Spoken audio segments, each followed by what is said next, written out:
মেয়েদের আকর্ষণীয় জিনিস কি? জামা আর সালোয়ার দুইটা একসাথে রেখে এত সুন্দর লাগছে যে আমি ভাবতেও পারিনি যে এত সুন্দর হবে। এটা সামনাসামনি পরলে যে এতটা সুন্দর লাগবে, কারোর গায়ে পরলে অনেক সুন্দর দেখা যাবে। আসসালামু আলাইকুম, welcome back to my channel. আজকে হলো আবারও একটি নতুন ভিডিও নিয়ে চলে আসলাম।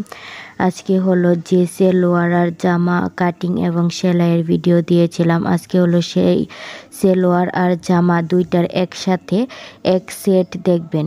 সেটটা কেমন হয়েছে সবাই অবশ্যই জানাবেন যে সেটটা কেমন হয়েছে।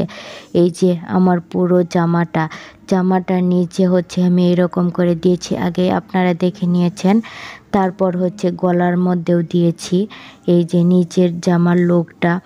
তারপর এই যে হাতার মধ্যেও আমি নিচে যে রকম রেখেছি হাতার মধ্যেও আমি সেই রকমই রাখার চেষ্টা করেছি। এই যে এখন হচ্ছে পুরো জামাটা নিচের লুকটা কেমন হয়েছে, এই যে হাতা গলা সব জায়গায় আমি একরকম রাখার চেষ্টা করেছি। তারপর দেখবেন সালোয়ারও একরকম রাখার চেষ্টা করেছি। পুরো জামাটা কেমন হয়েছে অবশ্যই সবাই কমেন্ট করবেন। এই যে হাতাও দেখেন অনেক সুন্দর হয়েছে, বাস্তবে দেখে অনেক সুন্দর লাগছে।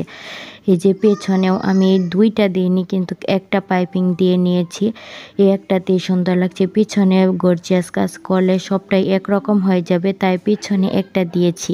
জামাটা দেখতে কিন্তু অনেক ভালো লাগছে আমার কাছে। আপনাদের কাছে কেমন লেগেছে অবশ্যই কমেন্ট করে জানাবেন। এই যে এখন হলো হাতা আর সালোয়ার দুইটা একরকম রেখেছি, জামার নিচেও একরকম রেখেছি। আপনারা দেখতেই পেয়েছেন যে জামার নিচে সালোয়ার আর হাতা একরকম রাখার চেষ্টা করেছি।